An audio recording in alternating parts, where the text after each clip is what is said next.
নমস্কার, জয়শ্রী গণেশ আপনাদের প্রত্যেককে জানাই স্বাগতম আজকের বিশেষ পর্বের অনুষ্ঠানে। আজকে মূলত আমরা যে রাশিটিকে নিয়ে আলোচনা করব, রাশিটি নিশ্চিতভাবেই বৃশ্চিক। বৃশ্চিক রাশির জাতক জাতিকাদের 15ই মার্চ থেকে 15ই এপ্রিল প্রায় একটা মাসের সময়কাল কেমন যেতে পারে, কতটা ভালো থাকবেন, কোন কোন ক্ষেত্রে আপনাকে সচেতন থাকতে হবে, সচেতনতা রাখতে হবে, পূর্ণাঙ্গ বিষয় নিয়ে কিন্তু আমরা আলোচনা করব, পর্যালোচনা করব, ডিটেলসে আলোচনা করার চেষ্টা করব। সবার প্রথমে আমি আপনাদের একটা কথা অত্যন্ত দায়িত্ব নিয়ে বলতে চাই। এই সময়কাল বৃশ্চিকের জন্য অনেকটা আশার সময়, প্রতীক্ষার সময়। কেননা আপনারা জানেন বৃশ্চিক রাশির জাতক জাতিকাদের তাদের ধায়া চলছে, এখনো চলছে, এবং যে সময়কাল নিয়ে আজকে আমরা আলোচনা করছি, যে সময়কাল নিয়ে আজকে আমরা পর্যালোচনা করছি, এই সময়কালে কিন্তু বৃশ্চিকের ধায়া থেকে মুক্তি হবে। কবে মুক্তি হবে? 29শে মার্চ 2025 বৃশ্চিক রাশির জাতক জাতিকারা ধায়া থেকে বেরিয়ে আসতে পারবেন, ধায়ার সমস্যা থেকে বেরিয়ে আসতে পারবে, এবং এন্ড অফ দ্য ডে দেখবেন বিস্তর পজিটিভিটি বাড়বে। কোনো ডাউট এই বিষয়ে আমার নেই। বৃশ্চিক রাশির বহু জাতক জাতিকাদের চিন্তা হচ্ছে প্রচুর, ঘুম হয় না, টেনশন হয়, সঠিকভাবে কারোর সাথে বন্ডিং নেই, যেখানেই যাচ্ছেন সেখানেই প্রবলেম হচ্ছে। বাংলায় একটা প্রবাদ আছে, অভাগা যেদিকে যায় সাগর শুকিয়ে যায়। দেখুন, প্রবাদটি তো প্রবাদই, আমি মনে করি না বৃশ্চিকের সাথে সম্পূর্ণ এটি হচ্ছে, কখনোই সেটা মনে করি না, এবং আশাও করি না ভবিষ্যতে হোক। তবে এতটুকু বলতে পারি, বহু বৃশ্চিক রাশির জাতক জাতিকাদের বারবার যেদিকেই যাচ্ছেন, যে বিষয়টিকে ভাবছেন আপনার ভরাডুবিতে আপনার হাতিয়ার, সেই বিষয়টি নিয়ে এগোতে গিয়ে আপনার পুনরায় ভরাডুবি হচ্ছে। I am not very wrong, I believe. আমি মনে করি বৃশ্চিক রাশির জাতক জাতিকাদের এই ধরনের প্রবলেম, এই ধরনের সমস্যাগুলো রয়েছে, তাদের কিন্তু পজিটিভিটির মাত্রাটা ধীরে ধীরে বৃদ্ধিপ্রাপ্ত হবে, ধীরে ধীরে ডেভেলপমেন্টের জায়গা কিন্তু অনেকটাই তৈরি হবে। এতটুকু শিওরিটি আমি আপনাকে প্রোভাইড করছি। বৃশ্চিক রাশির জাতক জাতিকাদের স্বাস্থ্য নিয়ে যদি কথা বলি, তাহলে বলতে হয় 3রা এপ্রিল থেকে স্বাস্থ্য উন্নতির জায়গা দিচ্ছি। যাদের বর্তমানে কোনো না কোনো জটিলতা আছে, কোনো না কোনো স্বাস্থ্য রিলেটেড সমস্যায় যে সমস্ত জাতক জাতিকারা ভুগছেন, ডিস্টারবেন্সের মধ্যে আছেন, তাদের কিছুটা কিছুটা করে পজিটিভিটি আমরা বৃদ্ধিপ্রাপ্ত হতে দেখব, কিছুটা কিছুটা করে ডেভেলপমেন্ট আমরা লক্ষ্য করতে পারব। তবে দেখুন, মঙ্গল গ্রহ আপনাদের রাশির অধিপতি, যেহেতু নিচস্থ থাকবেন 3রা এপ্রিল থেকে, এটা এক্সপেক্ট করছি না যে পূর্ণাঙ্গ ভাইবস পাবো, বাট কিছুটা হলেও ভালো ভাইবস পাবো, কিছুটা হলেও স্বাস্থ্য উন্নততর হবে, সেটা নিয়ে কিন্তু কোনো ডাউট নেই, কোনো সন্দেহ কিন্তু প্রকাশ করছি না। পরিশেষে বলি, স্বাস্থ্য উন্নতির যথেষ্ট জায়গা রয়েছে, বাট মুভমেন্ট হবে স্লো। অনেকেই আছেন তারা কিন্তু অপারেশন করেছেন, কোনো ধরনের অপারেশন করার পর রিকভারি নিয়ে একটা চিন্তার মধ্যে আছেন। আবার অনেকে কোনো কোনো ডিসিশন নিতে ভয় পাচ্ছেন, কারণ এর আগে একটা অপারেশন করেছিলেন, সেখানে আপনি পুরোপুরি রিকভারি পাননি, যে কারণে পুনরায় আপনাকে অপারেশন করার কথা ভাবতে হচ্ছে। আমি এতটুকু তথ্য আপনাদের দিতে চাই, এই ধরনের বিষয়ে কিন্তু পজিটিভিটির মাত্রাটা বাড়বে, এই ধরনের বিষয়ে কিন্তু ডেভেলপমেন্টের মাত্রাটা বাড়বে, এই ধরনের বিষয়ে কিন্তু অনেকটাই ভালো অপরচুনিটিস, অনেকটাই ভালো সুযোগ, সেটা কিন্তু আমরা ধীরে ধীরে পাবো।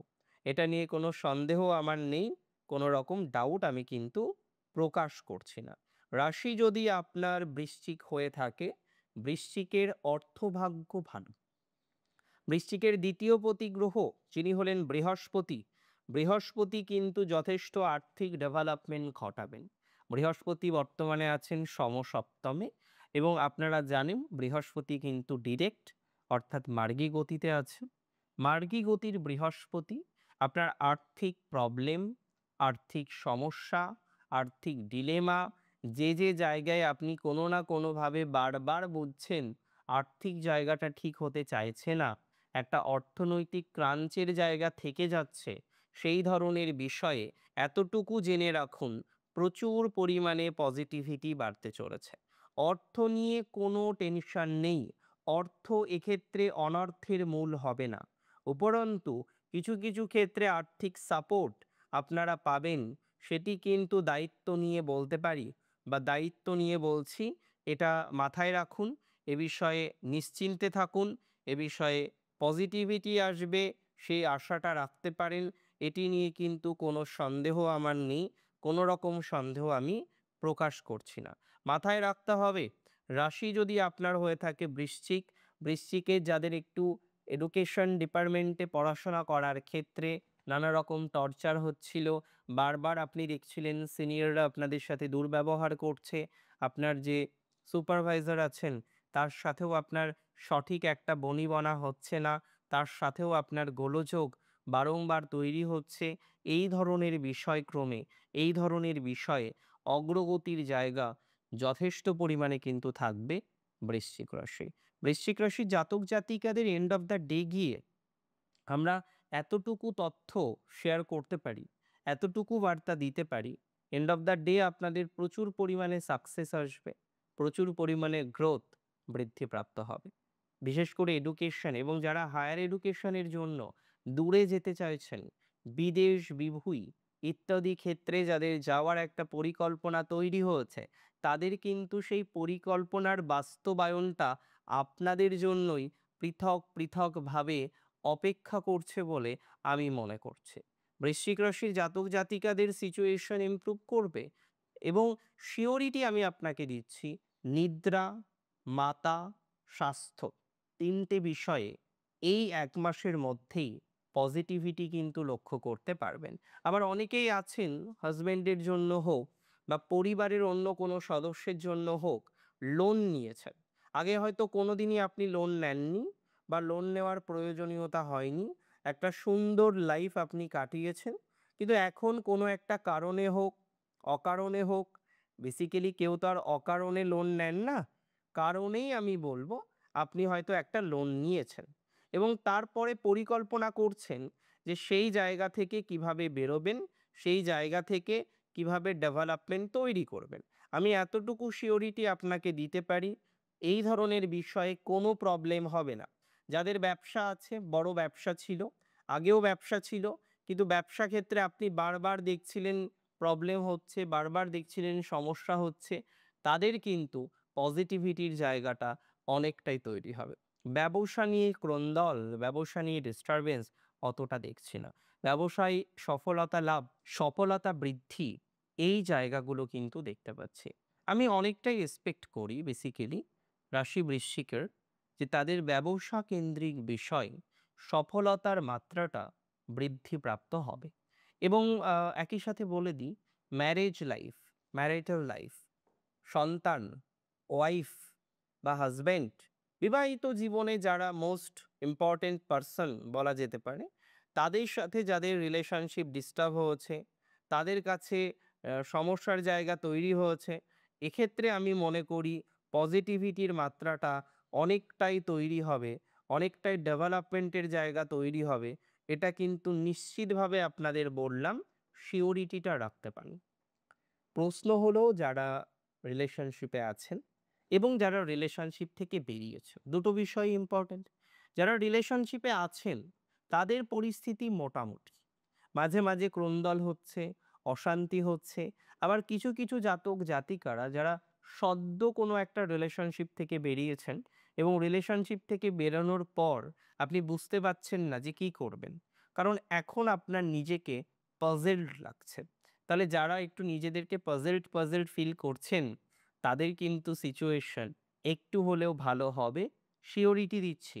এক্সট্রা ম্যারিটাল অ্যাফেয়ার্স, যদিও এখানে আমি জাজমেন্টাল নই, আমি বারবার বলি যে আমি জাজ করার কেউ নয়। অনেক পরিস্থিতিতে দেখেছি জাতক জাতিকারা বাধ্য হন এই ধরনের ডিসিশন নিতে। আমার মনে হয় এই ধরনের ডিসিশনের ক্ষেত্রে বিস্তর পজিটিভিটির জায়গা আসবে, বিস্তর সিচুয়েশন ভালো হওয়ার মতো অবকাশ আমরা দেখতে পারবো। এটা নিয়ে কোনো সন্দেহ নেই। এটা নিয়ে কিন্তু কোনো রকম সন্দেহ রাখার চেষ্টা আমি করছি না। মাথায় রাখতে হবে ধীরে, ধীরে পজিটিভিটি বাড়বে। ধীরে, ধীরে সিচুয়েশন ভালো দিকে যাবে। মানসিক চাপটা কম নিন। কম নিয়ে এগোনোর চেষ্টা করুন। দেখবেন সিচুয়েশন অনেকটাই পরিবর্তিত হয়ে গেছে। ম্যারেজ, ম্যারিটাল লাইফ, রিলেশন এবং এক্সট্রা ম্যারিটাল অ্যাফেয়ার্স সেখানেও হয়তো আপাতত অনেকেই ডিস্টার্বেন্স ফেস করছেন তো, এটা মিটে যাবে। এটা এতটা ডিস্টার্বেন্স থাকবে না। এক্সট্রা ম্যারিটাল অ্যাফেয়ার্স বা এক্সট্রা অ্যাফেয়ার্সে যাদের সমস্যা প্রচুর, বারবার সমস্যা আসছে, মিটছে না, যার জন্য মানসিক শান্তির জন্য যে সম্পর্কে গিয়েছিলেন, সেটাই তো গিয়েছিলেন। সেই সম্পর্কে আজকে মানসিক শান্তি কোথায়? সেই সম্পর্কে আজকে শুধুই মানসিক অশান্তি। এই ধরনের বিষয় পজিটিভ ইমপ্যাক্ট 100% আসবে। সেই সিওরিটিটা আমি আপনাকে প্রোভাইড করছি। রাশি বৃশ্চিক, বিবাহ নতুন করে স্থির করার পরিকল্পনা করেছেন, তাদের সময়কালটা কিন্তু খারাপ যাবে না। বৃশ্চিকের বিবাহিত জীবনে প্রবেশের সম্ভাবনা দেখছি। অনেক ক্ষেত্রে অ্যারেঞ্জ ম্যারেজের ক্ষেত্রেও ডেভেলপমেন্ট থাকবে। অনেকের স্থির করতে গিয়ে নানা রকমের ডিস্টারবেন্স আসলো, তাদের ক্ষেত্রেও কিন্তু আমি মনে করি পজিটিভিটির মাত্রাটা অনেকটাই তৈরি করতে পারে। এক্ষেত্রে নিশ্চিন্তে থাকুন এবং আমি মনে করি ডিস্টারবেন্সের মাত্রাটা ধীরে ধীরে মিটে যাবে। এটা নিয়ে কিন্তু কোনো রকম সন্দেহ নেই, কোনো রকম সন্দেহ থাকার কথা নয়, সন্দেহ প্রকাশ করার কোনো রকম অবকাশের জায়গা নেই। আচ্ছা, রাশি যদি বৃশ্চিক হয়ে থাকে, যারা চাকরি করেন, অনেকেই ভালো পদে আছেন, খুব ভালো পজিশনে থেকে অনেকেই জব কন্টিনিউ করছেন। ইয়েস, তাদের একটা ইমপ্রুভমেন্টের জায়গা দেখছি। তাদের একটা ডেভেলপমেন্টের জায়গা দেখছি। জব কন্টিনিউয়েশনের একটা প্রভাব দেখা যায়। পরিবর্তন হঠাৎ করে করবেন না। দেখুন, আমি বারবার বলি, যেকোনো চেঞ্জের আগে অনেকটা ভাবনা চিন্তা করে করতে হয়। আমরা যখন পার্সোনালি কারোর হরোস্কোপ অ্যানালাইসিস করি, অবশ্যই ট্রানজিটটাকেও মাথায় রাখি। শুধুমাত্র জন্মছক দেখে ডিসিশন নিই, বিষয়টা এরকম নয়। অনেক ক্ষেত্রেই আমরা ট্রানজিটের আশ্রয় নিই। পার্সোনাল লাইফ, পার্সোনাল বিষয়বস্তু এগুলো যথেষ্ট পরিমাণে ফলো করে তারপরে কিন্তু ডিসিশন নেওয়ার চেষ্টা করি। এক্ষেত্রে আমার মনে হয় পজিটিভিটির জায়গা আসবে। সিচুয়েশন অনেকটাই ডেভেলপমেন্টের দিকে আসবে যদি আপনি সঠিকভাবে এগোতে পারেন, যদি আপনি সঠিকভাবে এগোনোর চেষ্টা করতে পারেন। আর রইল বাকি হচ্ছে সেলফ প্রফেশন, বেশ ভালো যাবে। আপনাদের অনেকটা টেনশন কমে যাবে। এ মাসে যা ভাইবস রয়েছে, চৈত্র মাসের মাঝামাঝি সময় থেকে দেখবেন নতুন একটা সময়কাল জীবনচক্রে আসছে। নতুন একটা সময়কালের মধ্যে দিয়ে জীবনচক্রকে আপনি কন্টিনিউ করতে পারছেন এবং যে ভুল ভাবনাগুলো আপনার জীবনচক্রে ছিল, যে ডিস্টারবেন্সের জায়গাগুলো আপনার ছিল, সেগুলো অনেকটাই কিন্তু মিটে যাবে। ঢায়া মুক্তিতে আমি বারবারই বলছি স্বস্তি ফিরবে। নতুন জীবন লাভ কিনা সেটা হয়তো অবশ্যই বিচার্য। তবে এটা তো অবশ্যই পরিস্থিতি ভালো থেকে ক্রমশ ভালো দিকে যাবে, এটা নিয়ে নিশ্চয়ই কোনো ডাউট নেই। কোনো সন্দেহ থাকার অবকাশও নেই। আজকের অনুষ্ঠান সম্পর্কে আপনার মতামত আমাকে জানাবেন। অনেক ভালো থাকুন আপনারা, সুস্থ থাকুন, স্বাভাবিক থাকুন। জয় শ্রী গণেশ।